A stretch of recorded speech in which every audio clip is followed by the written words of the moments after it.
रत्न सिंधू मित्रमंडळाचा स्वातंत्र्य दिन उत्साहात. वार्षिक सर्वसाधारण सभेत विविध विषयांवर चर्चा.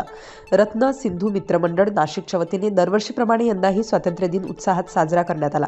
मंडळाच्या अध्यक्षांच्या अध्यक्षतेखाली आयोजित कार्यक्रमात ध्वजारोहण करण्यात आले. या कार्यक्रमासाठी मंडळाचे माजी अध्यक्ष श्री अजय मुकुंद घाग यांची प्रमुख पाहुणे म्हणून उपस्थिती होती. त्यांच्या हस्ते ध्वजारोहण करण्यात आले. यावेळी मंडळाचे माजी अध्यक्ष, पदाधिकारी, सभासद तसेच महिला आणि बालगोपाळ मोठ्या संख्येने उपस्थित होते. कार्यक्रमादरम्यान उपस्थित मान्यवरांनी स्वातंत्र्य दिनाचे महत्त्व सांगत देशाच्या स्वातंत्र्यासाठी बलिदान देणाऱ्या स्वातंत्र्य सैनिकांना अभिवादन केलं. कार्यक्रमाचे सूत्रसंचालन मंडळाच्या पदाधिकाऱ्यांनी केले. यानंतर मंडळाची वार्षिक सर्वसाधारण सभा घेण्यात आली.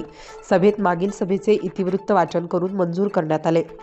सन 2024-25चे लेखापरीक्षण अहवाल वाचून मंजूर करण्यासह 2025-26च्या अंदाजपत्रकास मंजुरी देण्यात आली.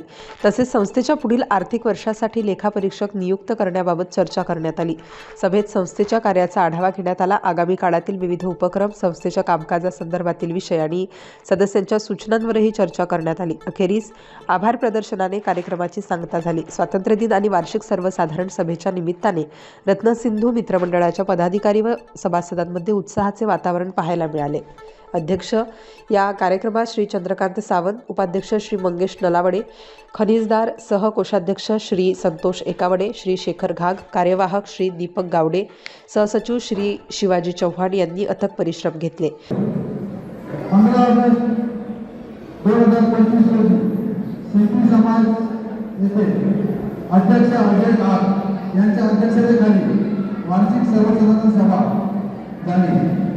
त्या सभेमध्ये माजी रत्नसिंधू मित्रमंडळ सभेच्या उपस्थितीत अध्यक्ष म्हणून निवड करण्यात आली.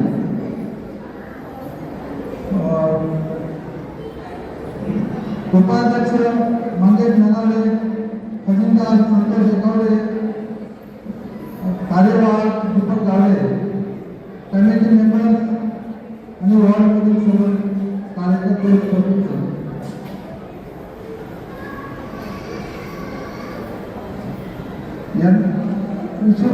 स्टार न्यूजसाठी अनंत घाग, नाशिक.